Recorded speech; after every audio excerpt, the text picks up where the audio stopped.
Hello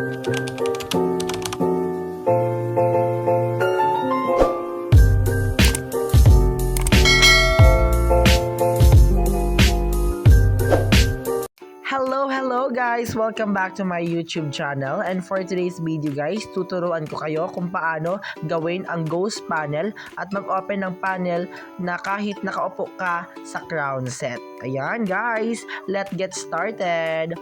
Ayan guys, pupunta tayo ngayon sa ating Pupo application. Ayan, mag-antay lang tayo.